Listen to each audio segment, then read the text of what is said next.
Hello guys, welcome to my YouTube channel. I am Aditya Sharma and you are watching Spectrum Infinite. First of all, congratulations to everyone out there. We have lifted up the ICC 2024 Men's 2020 Cricket World Cup. So yeah, congratulations to every Indian out there. Now moving to our video. This is going to be our third video of Physics Mind Map series apt for JEE Mains and NEET. And in this video, we will cover up the chapter or the topic Errors and Measurement. So without any delay guys let's start. So chapter को start करने से पहले सबसे पहले हम लोग ये समझते हैं कि एरर किसको बोलते हैं। लेट्स से कि आपने एक मेजरमेंट लिया, लेट्स से कि आपने एक लाइन को मेज़र किया और उस लाइन की एक्चुअल जो लेंथ थी वो 5 सेंटीमीटर थी और आपने मेज़र किया, खुद से आपने जब मेज़र किया तो उसकी रीडिंग जो निकल के आई वो थी 5.2 सेंटीमीटर। तो यहाँ पे जो 0.2 सेंटीमीटर से जो मामला डिफ़र कर गया, इस 0.2 सेंटीमीटर को हम लोग बोलेंगे कि ये एरर है और ये 0.2 सेंटीमीटर से ही आपने जो है मेजरमेंट में एरर किया है। Got it? Okay, now we look up into the types of error we can define. सबसे पहला है absolute error. Absolute error is nothing but the difference, the mod of difference between the measured value and the true value. मतलब जो true value थी और जो आपने measured value निकाली है, उन दोनों का डिफरेंस से जो वैल्यू आएगा उसको हम लोग बोलेंगे एब्सोल्यूट एरर। हमने पहले जो एग्जांपल लिया था, लेट्स से हम लोग उसी का एग्जांपल दोबारा लेते हैं। आपका जो वैल्यू आया था वो था 5.2 सेंटीमीटर और जो एक्चुअल वैल्यू थी ऑब्जेक्ट की, जो लाइन की एक्चुअल लेंथ थी वो थी 5 सेंटीमीटर। तो यहाँ पे एब्सोल्यूट एरर जब आप निकालने जाओगे तो 5.2 - 5 करोगे आप, और यहाँ पे ध्यान रखना कि आपको मॉड ऑफ वैल्यू निकालना है। ऐसा नहीं कह सकते आपकी -0.2 हुआ है या +0.2 हुआ है, हमेशा प्लस में ही, पॉजिटिव में ही वैल्यू आएगी क्योंकि हम लोग को मॉड वैल्यू से मतलब है।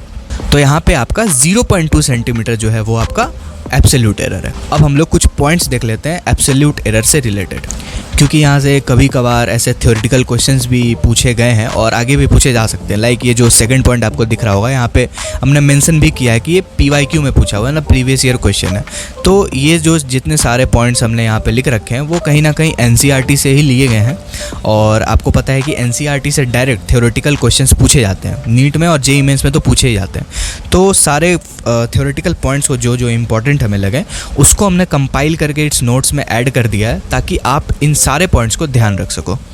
Now we start up with the first point which is absolute error can't be negative, it's always positive. जैसे हमने आपको बताया था कि मॉड वैल्यू डिफाइन करनी है तो नेगेटिव नहीं हो सकते, दैट्स इट। अच्छा, जो सेकंड पॉइंट है वो कह रहा है कि absolute error can't say about accuracy of measurement. Yes, relative error accuracy of measurement के बारे में बताता है, एब्सोल्यूट एरर नहीं बताता, इसको आपको ध्यान में रखना।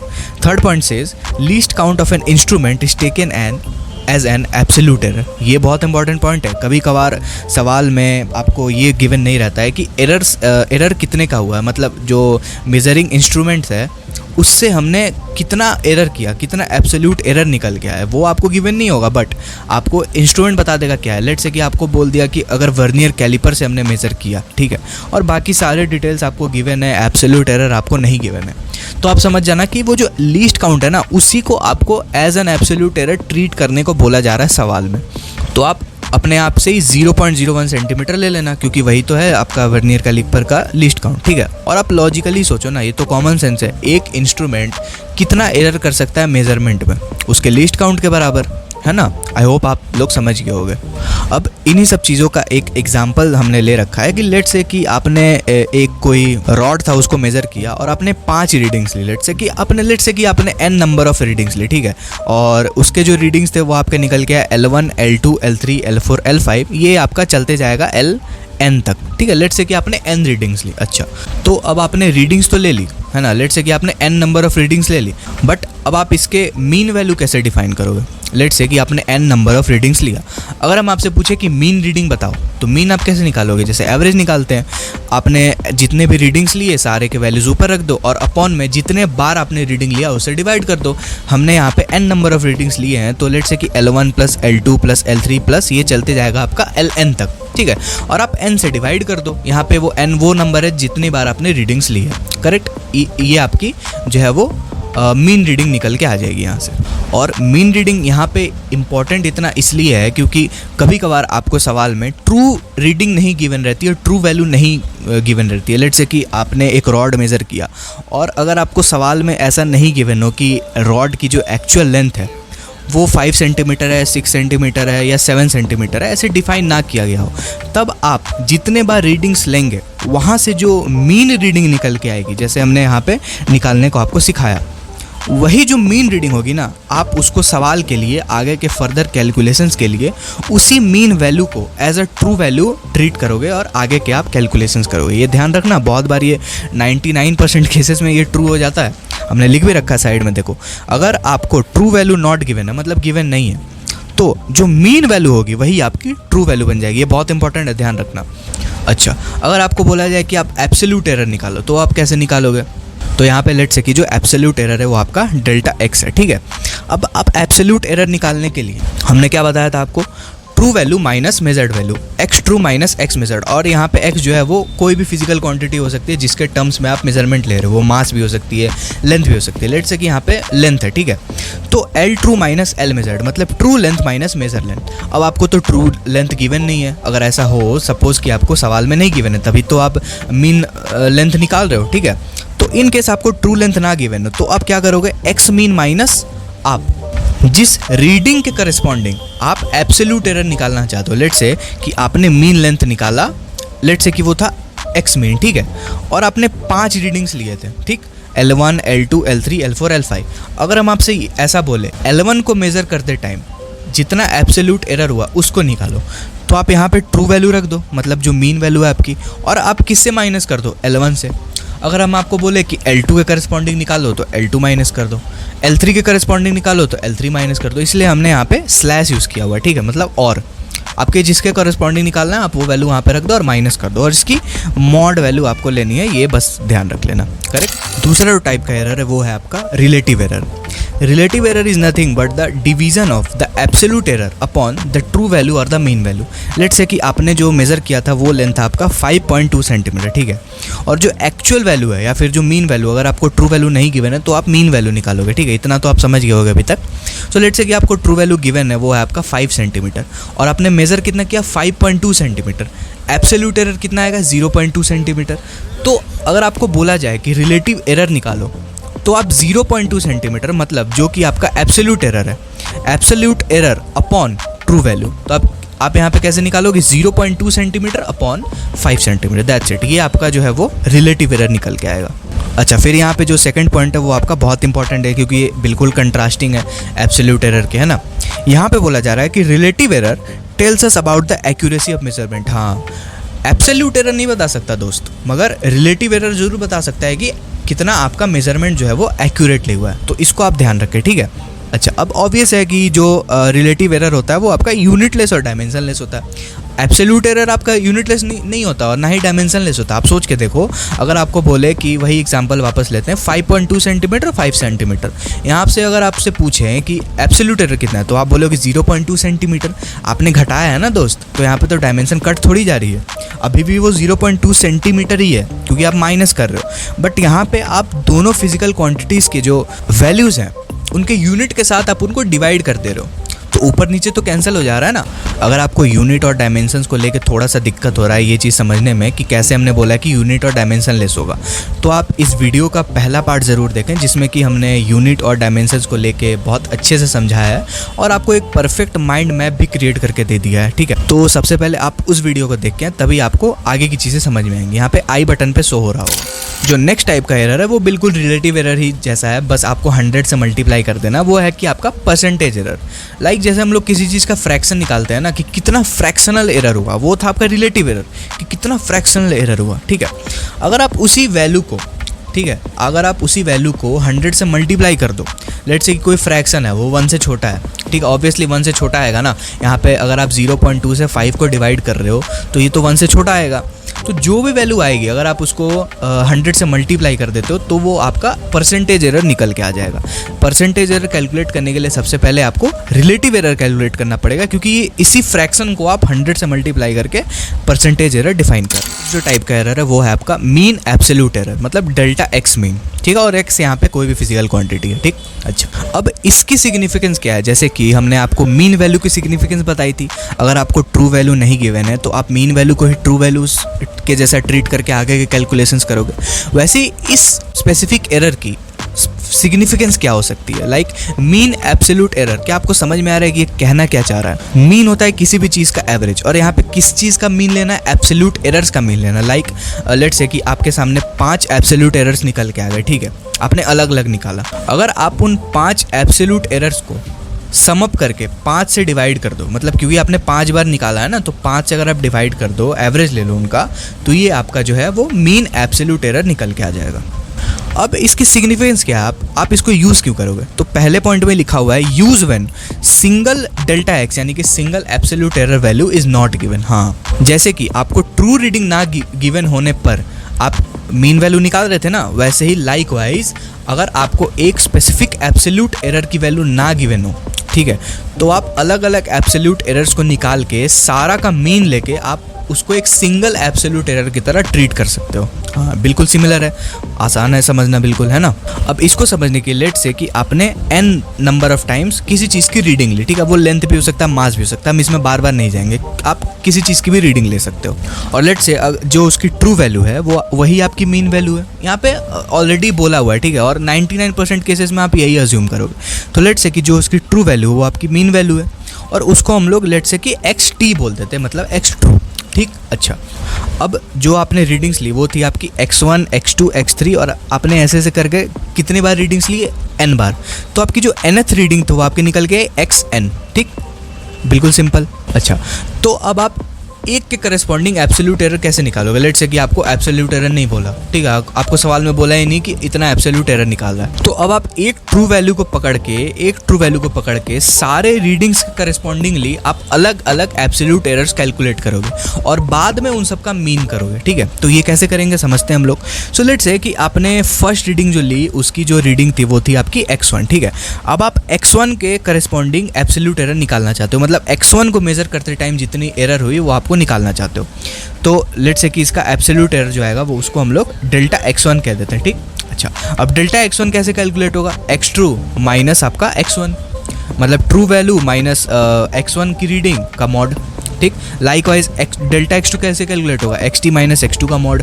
डेल्टा xnth कैसे कैलकुलेट होगा, xt माइनस xnth का मॉड। लाइकवाइज आपने जितनी भी रीडिंग्स ली आपने सबके जो है एब्सोल्यूट एरर निकाल लिए, ठीक। अच्छा, अब आपको मीन एब्सोल्यूट एरर निकालना, आप सबका मीन ले लो, delta x1 plus delta x2 plus delta x3 plus delta xn upon n मतलब जितने बार आपने रीडिंग्स लिया। अच्छा, एज सिंपल एज दैट।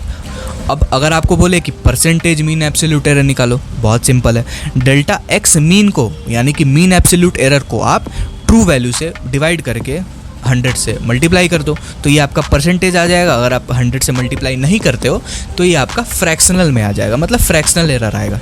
बिल्कुल सब एक जैसे हैं, जो आप सोच रहे हो बिल्कुल सही सोच रहे हो, सारे एक दूसरे से रिलेटेड और सब एक ही तरह हैं, कुछ अलग है नहीं यहाँ पे इस चैप्टर में, बहुत सिंपल सा चैप्टर है। तो हमने जितने टॉपिक सीखे उन टॉपिक से रिलेटेड आपको हमने 2 क्वेश्चंस दे रखे हैं जो कि आपको खुद ही अटेम्प्ट करना है, और इसके जो आंसर्स है वो आपको कमेंट में मेंशन करने हैं, ठीक है। या तो आप ऐसे क्वेश्चन 1, 2 सीरियल वाइज मेंशन कर देना, या फिर आप टाइम स्टैम्प्स लगा के कमेंट कर देना, बट कमेंट करना ज़रूर, क्योंकि हमें पता लगेगा कि आपको कितना समझ आया और कितना नहीं, ये जानना बहुत ज़रूरी है हमारे लिए, है ना। बहुत इजी क्वेश्चन है और यहाँ से बहुत इजी क्वेश्चन ही आते हैं। अगर आपको अभी तक जो हमने बताया वो अगर आपको समझ आया है ना, तो आप इजीली इन क्वेश्चंस को अटेम्प्ट कर पाओगे, ठीक है। यहाँ कुछ नहीं बोला, एक रॉड का मेजरमेंट लिया गया है 4.423, 4, 5, 6, और आपको बोला गया है कि इन मेजरमेंट के करस्पॉन्डिंग आपको ट्रू या फिर मीन वैल्यू निकालनी है, मीन लेंथ निकालनी है रॉड की, एब्सोल्यूट एरर और परसेंटेज एरर कैलकुलेट करना है। दूसरे में आपको थोड़ा सा ध्यान रखना है, यहाँ पे रिफ्रैक्टिव इंडेक्स मेजर किया गया है ग्लास का, और आपको बोला है कि सबसे पहले तो वही मीन वैल्यू निकालो, दूसरा आपको मीन एब्सोल्यूट एरर कैलकुलेट करने बोला गया, ठीक है। तो यहाँ पे आप थोड़ा सा ध्यान रखना, फिर परसेंटेज मीन एब्सोल्यूट एरर आपको कैलकुलेट करने बोला गया, ठीक है। आई होप कि आप इन दोनों क्वेश्चंस को अच्छे से कर पाओगे, और साथ ही इसके आंसर्स भी कमेंट कर देना। इसके सॉल्यूशंस आपको टेलीग्राम पे मिल जाएंगे, तो हमारा टेलीग्राम चैनल आप ज्वाइन ज़रूर करें, वहाँ पे आपको इसके सॉल्यूशंस मिल जाएंगे, साथ ही और एडिशनल क्वेश्चंस भी वहाँ पे प्रोवाइड किए जाएंगे। अब हम लोग आगे बढ़ते हैं अपने अगले टॉपिक पे, जो कि इस चैप्टर का सबसे इम्पॉर्टेंट टॉपिक है, वो है आपका error propagation in a mathematical formula. यहाँ से बहुत अच्छे सवाल बनते हैं, तो आपको यहाँ पे थोड़ा सा ध्यान देने की ज़रूरत है। This topic is about, let's say कि आपने कोई एक मैथमेटिकल इक्वेशन लिखा और उस मैथमेटिकल इक्वेशन के थ्रू कैलकुलेशन में आपसे जो एरर हुआ उसको हम लोग कैसे डील करें और उसको हम लोग कैसे रिप्रेजेंट करें। बट एक चीज़ यहाँ पे बहुत ध्यान रखनी है आपको कि ये जितने भी फॉर्म्स जो हैं मैथमेटिकल इक्वेशंस के जो हमने यहाँ पे लिखे हुए हैं, जितने भी ये फॉर्म्स हैं वो तभी एप्लीकेबल होंगे जब एरर जो है वो आपका बहुत स्मॉल है, वेरी स्मॉल एरर होना चाहिए। ये नहीं कि 50% एरर हो जाए भैया और आप यहाँ पे एरर प्रोपेगेशन लगा रहे हो, नहीं। ये सारे फॉर्म्स तभी एप्लीकेबल होंगे जब एरर इज़ लेस दैन 10%। 10% के अंदर एरर होना चाहिए, तभी आप इन सारे तरीकों को लगा पाओगे। ऐसा नहीं कि बहुत ज़्यादा एरर है 50% से 8% तो आप ऐसे लगा दो, 20% एरर में भी नहीं लेगा ये, ठीक है। 10% के अंदर होना चाहिए। अब आइए हम लोग जितने भी फॉर्म्स बनते हैं उनको एक बार देख लेते हैं। सो सबसे पहला फॉर्म है कि लेट्स से एक इक्वेशन है y = a+b। तो आप इसमें एरर को कैसे डिफाइन करोगे और कैसे रिप्रेजेंट करोगे? बहुत सिंपल है, आपको एब्सोल्यूट एरर देखना है ना। आप कुछ मत करो, बोथ साइड किसी भी चीज़ के रेस्पेक्ट में ना डिफरेंशिएट कर दो। पूरे इक्वेशन को आप किसी के भी रेस्पेक्ट में डिफरेंशिएट कर दो। लेट्स से कि आपने x के रेस्पेक्ट में डिफरेंशिएट किया तो आपका इस साइड क्या हो जाएगा, dy/dx which will give dA/dx plus dB/dx। अच्छा, अब dx कैंसिल हो जाएगा, बचेगा क्या, Δy = Δa + Δb। बहुत सिंपल एज दैट। तो जब भी आपको एब्सोल्यूट एरर कैलकुलेट करने बोले और आपका इक्वेशन y = a+b हो, कुछ मत करो, Δy will give Δa + Δb। ये एज इट इज़ रहेगा, डेल्टा चिपका दो, अब आपको एब्सोल्यूट एरर मिल जाएगा। अब अगर आपको बोले कि फ्रैक्शनल एरर कैलकुलेट करो, कुछ मत करो। फ्रैक्शनल एरर क्या होता है, अगर आपको बोले कि fractional error in y calculate करो तो फ्रैक्शनल एरर इन y क्या हो जाएगा, Δy/y absolute error upon true value, ठीक है। तो आपका Δy/y हो जाएगा। तो आप कुछ मत करो, इस इक्वेशन के बोथ साइड ना आप y से डिवाइड कर दो। तो इस साइड क्या हो जाएगा, Δy/y which will give you the fractional error, और इस साइड भी आपने y से ही डिवाइड किया है। तो y का वैल्यू क्या है, a+b। तो यहाँ पे क्या आ जाएगा आपका a+b which means Δa + Δb upon a+b will give you the relative error in measurement of y। अब दूसरा फॉर्म, लेट्स से कि इक्वेशन है y = a-b। वहाँ a+b था, यहाँ पे लेट्स से a-b है। यहाँ पे आपको एक चीज़ एब्सोल्यूट एरर में बहुत ज़्यादा ध्यान रखनी है। यहाँ पे गलतियाँ होती हैं, बहुत क्रूशियल सी चीज़ है, तो आपको समझना है। आपका इक्वेशन a-b है, कोई दिक्कत नहीं है, बट जब आप एब्सोल्यूट एरर लिखोगे तो आप यहाँ पे देखो, हमने माइनस नहीं लिखा, प्लस ही लिखा है। ये क्यों?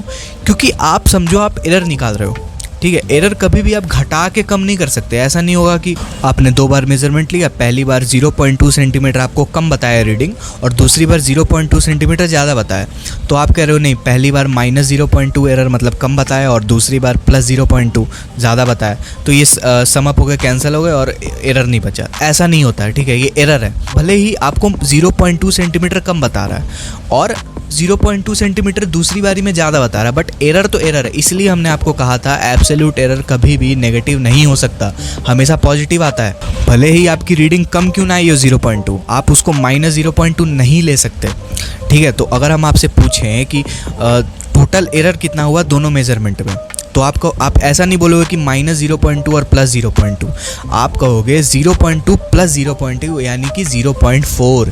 तो यही चीज़ यहाँ पे बहुत ज़्यादा इंपॉर्टेंट हो जाती है कि अगर इक्वेशन a-b ही क्यों ना हो, आपको जब बोला जाए एब्सोल्यूट एरर बताओ तो आप लिखोगे Δy = Δa + Δb, माइनस नहीं आएगा यहाँ पे, ध्यान रखिएगा। अब आपको बोला जाए फ्रैक्शनल एरर, कोई दिक्कत नहीं है, यहाँ पे आप a-b लिखोगे क्योंकि आप यहाँ पे आपको फ्रैक्शनल एरर बताना है, तो आप दोनों साइड y से डिवाइड करोगे तो इधर आपका Δa + Δb ही आएगा ऊपर में, बट नीचे आपने y से डिवाइड किया तो y की एक्चुअल वैल्यू क्या है, a-b, तो यहाँ पे आप a-b सिंपल लिखोगे। अब let's say the equation is y = a.b यानी कि a × b यानी कि ab। तो इस केस में आप एब्सोल्यूट एरर ऐसे लिखोगे कि Δy will give a∆b + b∆a। ए को कांस्टेंट करके दूसरे का एरर ले लिया, उसके बाद में दूसरे को कांस्टेंट करके पहले वाले का एरर ले लिया।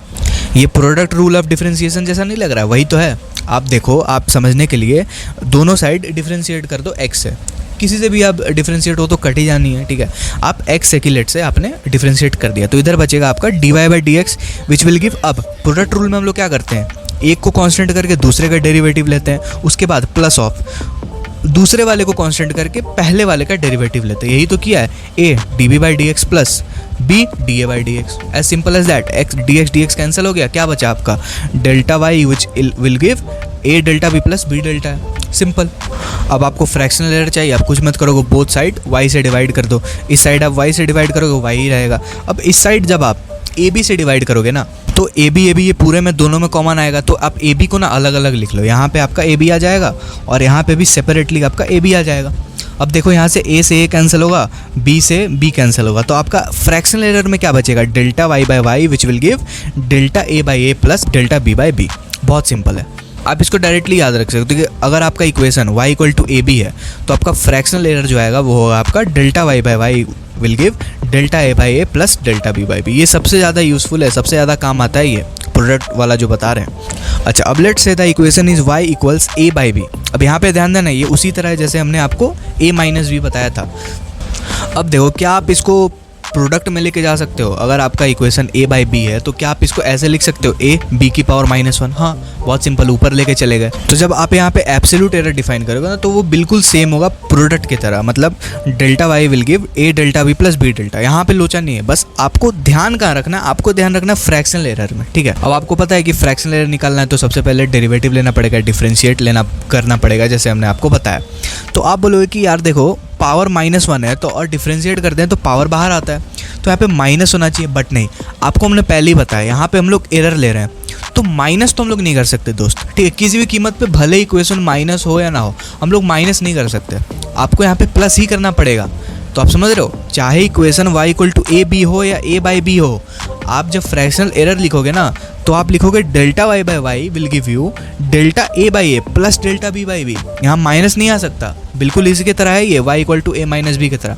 यहाँ पे आपको ध्यान रखना है ये चीज़, ये देखो हमने लिख भी रखा है, एरर कांट बी सब्सट्रैक्टेड, बहुत इंपॉर्टेंट है तो इसको ध्यान रखना। अब let's say the equation is y equal to K, और k यहाँ पे क्या है, कॉन्स्टेंट है, सिंपल सा है, कोई भी कॉन्स्टेंट है, नंबर भी हो सकता है, ठीक है। अच्छा, तो जब आप इसको एब्सोल्यूट एरर लिखोगे, बहुत सिंपल है, वही डिफरेंशिएट कर दो, कैंसिल हो जाएगा, तो ये आपका बनेगा delta y will give you K times of delta है, ठीक। अच्छा, अब आपको फ्रैक्शनल एरर लिखना है, आप बोथ साइड y से डिवाइड कर दो, तो इधर आपका y आ जाएगा और इधर आपका आ जाएगा के ए, ठीक। अब देखो k से k कट गया तो ये आपका हो गया delta y by y equal to delta A by A. Simple, कितना सिंपल है, बहुतों को समझ ही नहीं आता ये सारी चीज़ें, कितना सिंपल है। यहाँ से सवाल आ जाए, इससे ज़्यादा अच्छी बात क्या हो सकती है किसी के लिए, है ना। फालतू में ही लोग परेशान होते हैं। अच्छा, हम लोग दूसरा देखते हैं, y इक्वल्स टू a की पावर n। अब देखो, जब आप यहाँ पे एब्सोल्यूट एरर लोगे तो क्या लोगे, delta y equal to n delta a। जैसे हम लोग डिफरेंशिएट करते हैं तो पावर बाहर आता है ना जी, वही आपका सेम यहाँ पे भी चीज़ होगा, बस यहाँ पे फ़र्क ये होगा कि नीचे कुछ बच नहीं रहा है, क्योंकि जिसके रिस्पेक्ट में आप डिफरेंशिएट करोगे ना वो बोथ साइड आपका कैंसिल हो जाएगा, ठीक है। अच्छा, ये हो गया आपका एब्सोल्यूट एरर। अब आपको फ्रैक्शनल चाहिए, बोथ साइड y से डिवाइड कर दो, तो ये आपका हो जाएगा delta y by y equals to n times of delta A by a. अब यहाँ पे आपको एक छोटी सी चीज़ ध्यान रखनी है जो कि बाकी सारे से अलग है, ठीक है। यहाँ पे देखो, आपने y से डिवाइड किया, अब आप कह सकते हो यहाँ पे a की पावर n आना चाहिए, क्योंकि y का वैल्यू तो a की पावर n है। बस आप इसको ध्यान रख लो, यहाँ पे ना जब भी नीचे आप लिखते हो ना a, तो यहाँ पे आप पावर के साथ नहीं लिखोगे, आप ऐसा सोचो कि n जो है ना वो कूद के बाहर आ गया, ठीक है। तो जब आप फ्रैक्शनल एरर लिखोगे तो एब्सोल्यूट एरर तो बहुत सिंपल है, फ्रैक्शनल एरर जब आप लिखोगे ना तो ये आपका होगा delta y by y equal to n times of delta A by A direct, और आपको कुछ भी ध्यान नहीं रखना। अच्छा, अब जो लास्ट फॉर्म है वो है आपका y इक्वल टू के a का पावर n अपॉन b का पावर m, और ये भी बिल्कुल सिंपल है, पहलों की ही तरह है, इसमें बहुत ऐसे कुछ नया नहीं है, बस यहाँ पे डिवीज़न में दोनों में पावर आ गया, कुछ नहीं, बिल्कुल जैसे आप प्रोडक्ट रूल लगा रहे थे ना वैसे ही आपको लगाना है। आप यहाँ पे ना डायरेक्ट फ्रैक्शनल एरर लिखा करो, एब्सोल्यूट एरर के सवाल यहाँ से बनते हैं नहीं और लिखने का भी कोई मतलब नहीं है, तो आप डायरेक्टली यहाँ पे फ्रैक्शनल एरर लिखो, तो आपका क्या हो जाएगा, delta y by y equal to, अब देखो के तो आपका कांस्टेंट है, बिल्कुल भूल जाओ इसको, इग्नोर कर दो कांस्टेंट को, ठीक है। ए का फ्रैक्शनल एरर जब आप लिखोगे तो n इसका कूद के बाहर आएगा, n times of delta A by a. अब आपको माइनस नहीं लगाना, प्लस लगाना, हमने आपको बोला था ये एरर है, प्लस लगाओ। अच्छा, अब b का पावर कूद के आएगा तो ये आपका हो जाएगा m times of delta b by, बहुत सिंपल, एज सिंपल है दैट। आप इसको डायरेक्ट ध्यान रखो, कभी भी सवाल गलत नहीं होगा। अब यहाँ से जिस टाइप के क्वेश्चंस फ्रेम किए जाते हैं अब हम लोग उनको देख लेते हैं एक बार, ठीक है। हमने यहाँ पे कुछ अच्छे सवाल दिए हुए हैं जो कि आपको खुद सॉल्व करना है, और कमेंट में इसका आंसर सीरियल वाइज बता सकते हो या फिर आप टाइम स्टैम्प लगा के बताना ज़रूर। अब लाइक हमने एक यहाँ पे करके बताया हुआ है जिससे कि आपको आइडिया लग जाए कि करना कैसे है, ठीक है। तो लेट्स से कि एक क्वांटिटी है x, वो आपको बोला जा रहा है कि 10 ± 0.1 मीटर, अब ऐसे सवालों में ना आप ध्यान रखा करो कि जब भी ऐसे रिप्रेजेंटेशन हो जाए 20 प्लस माइनस 0.5 या फिर 10 प्लस माइनस 0.1, तो आप देखना लेट्स से कि ये जो क्वांटिटी है उसका बोला जा रहा है उसको y, तो y रिप्रेजेंट किया जा रहा है y equal to 20 plus minus 0.5। तो ये जो वैल्यू है ना आपकी, वो आपकी y की वैल्यू है, मतलब y की जो वैल्यू वो आपकी 20 है, बट y को मेज़र करने में एरर कितना हुआ है, वो है आपका ये वैल्यू। मतलब अगर ये y है तो ये आपका डेल्टा y है, यानी कि ये एब्सोल्यूट एरर है, जितना एरर हुआ है y को मेज़र करने में, तो ये आपका एब्सोल्यूट एरर हो जाएगा डेल्टा y, और ये आपका y की एक्चुअल वैल्यू हो जाएगी। लाइकवाइज यहाँ पे अगर हम लोग x की बात करें तो ये जो है ना वो x है, और ये जो है वो आपका डेल्टा x है, ठीक है, इसको आपको ध्यान में रखना। तो क्वेश्चन के पहले पार्ट में आपको बोला जा रहा है a की वैल्यू निकालो, और a यहाँ पे क्या है, x प्लस वाई, मतलब बेसिकली आपको x प्लस वाई बतानी है एरर के साथ, ठीक। अच्छा, अब आप इसको सॉल्व कैसे करोगे? सबसे पहले आप x प्लस वाई की एक्चुअल वैल्यू निकालो। जैसे यहाँ पे x की एक्चुअल वैल्यू है ना, y की एक्चुअल वैल्यू है ना, वैसे ही आप x प्लस वाई की एक्चुअल वैल्यू निकालो। एरर हम लोग बाद में कैलकुलेट करते हैं। अब आप a को क्या लिखोगे, a will be given by x plus Y.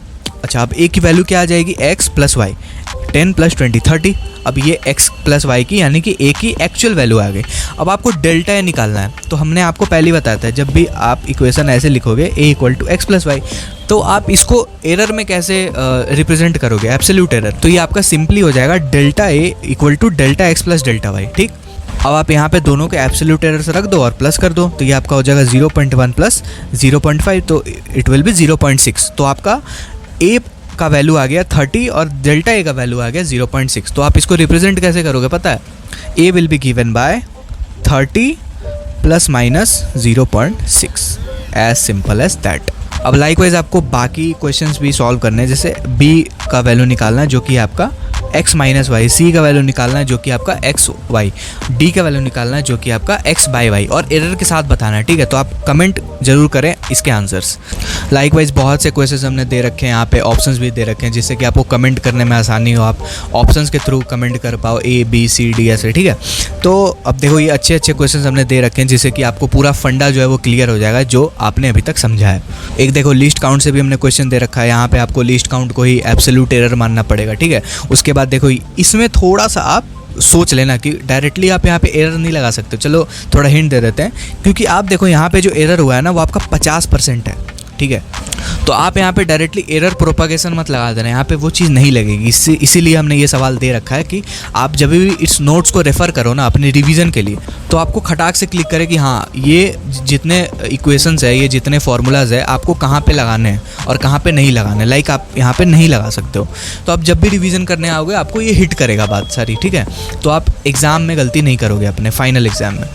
अब इसी के अंदर एक छोटा सा टॉपिक है, लाइक इसमें आप रेजिस्टेंस मेज़र जब आप करते हो तो उसमें आप एरर बताते हो। लाइक आपने जब सीरीज़ में मेज़र किया और लाइकवाइज पैरेलल में जब मेज़र किया, तो आप दोनों में अपने अपने एब्सोल्यूट एरर्स या फिर फ्रैक्शनल एरर्स कैलकुलेट करके बताते हो। ये उतना इंपॉर्टेंट तो नहीं है, बट अभी तक यहाँ से सवाल आया नहीं है, बट आप इसको ध्यान रखने के लिए रख सकते हो, क्योंकि टेस्ट वगैरह में, कोचिंग के टेस्ट वगैरह में पूछ लेते हैं, तो आप इसको ध्यान एक बार के लिए रख सकते हो। तो इसको भी हम लोग एक बार समझ लेते हैं। लेट्स से कि दो रेजिस्टेंस है सीरीज़ में लगे हुए हैं R1 और R2। सबसे पहले आप R इक्विवेलेंट लिखो, जो आपका सिंपल है, R1 प्लस R2 होता है सीरीज़ में, तो हर किसी को पता है। अब आप यहाँ पे एरर क्या लिखोगे, एकदम बिल्कुल जैसे हमने आपको एडिशन का बताया था, delta R equivalent will be delta R1 प्लस डेल्टा R2। अब आप दोनों साइड R इक्विवेलेंट से डिवाइड कर दो तो ये आपका फ्रैक्शनल एरर आ जाएगा। तो delta R equivalent by R equivalent which is the fractional error equal to delta R1 प्लस delta R2 upon R1 plus R2। ये बहुत सिंपल था। अब हम लोग पैरेलल में देख लेते हैं, जो कि थोड़ा सा कॉम्प्लेक्स है, बट आप इसको डायरेक्टली ध्यान रखना। दो रेजिस्टेंस है R1 R2 फिर से, और आप इसका R इक्विवेलेंट क्या लिखोगे, 1 बाय R इक्विवेलेंट लिखते हैं इसको, 1 बाय R1 प्लस 1 बाय 2, यही होता है। अब आप क्या करो, differentiate with respect to T both side, ठीक है, दोनों साइड इक्वेशंस के। आप x भी कर सकते हो, किसी भी y ले लो, कुछ भी ले लो, ठीक है, कैंसिल हो जाना है, वो तो समझने के लिए बस। तो ये आपका क्या हो जाएगा, 1 बाय R इक्विवेलेंट को जब आप डिफ्रेंशिएट करोगे तो ये आपका हो जाएगा minus of 1 by R equivalent का whole square D R equivalent by dt, क्योंकि आप R इक्विवेलेंट के रिस्पेक्ट में डिफ्रेंशिएट नहीं कर रहे हो ना, दूसरे के टर्म में डिफ्रेंशिएट कर रहे हो, तो नीचे यहाँ बचता है dt। ठीक। अच्छा, अब यहाँ पे भी क्या हो जाएगा, -1/r² like wise dr1/dt -1/r2 का स्क्वायर dr2/dt। dt आपका कैंसिल हो जाएगा बोथ साइड इक्वेशन के, तो आपका क्या बचेगा, delta r equivalent by r equivalent का square equal to delta r1 plus r1 का स्क्वायर प्लस डेल्टा r2/r2 का स्क्वायर। ये आपको डायरेक्टली ध्यान रखना, वैसे ये इतना इंपॉर्टेंट है नहीं, बट एक बारी के लिए आप इसको देख लेना। So this was about the video guys. अब देखो यहाँ पे कुछ और टॉपिक्स बढ़ते हैं, जैसे जो कि बहुत इंपॉर्टेंट है। स्क्रू गॉज हो गया आपका, वर्नियर कैलिपर्स हो गया, इंस्ट्रूमेंट्स बच रहे हैं आपके, ठीक है।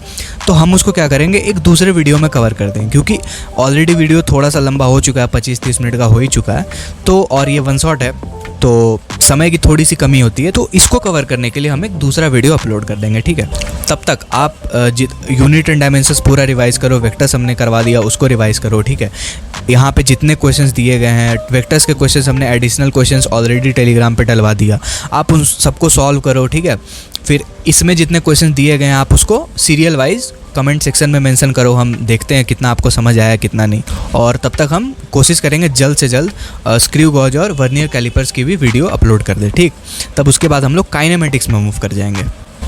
सो I hope guys you have like the content और आपको ये सीरीज़ पसंद आ रही हो।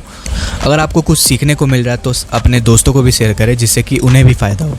साथ ही आप टेलीग्राम पे भी फॉलो करना ना भूलें, जिससे कि ये सारे नोट्स या एडिशनल क्वेश्चंस है ना, डेली प्रैक्टिस प्रॉब्लम्स आपको वहाँ पे मिलती रहें रेगुलरली, और आप हमारे साथ साथ कोर्स को अपने कंप्लीट कर पाओ। Lastly don't forget to subscribe to our channel and press the bell icon so that you get notified each and every time we upload a new video. So मिलते हैं आपसे अगली वीडियो में, तब तक के लिए बाय बाय, टेक केयर, अपना ख्याल रखें।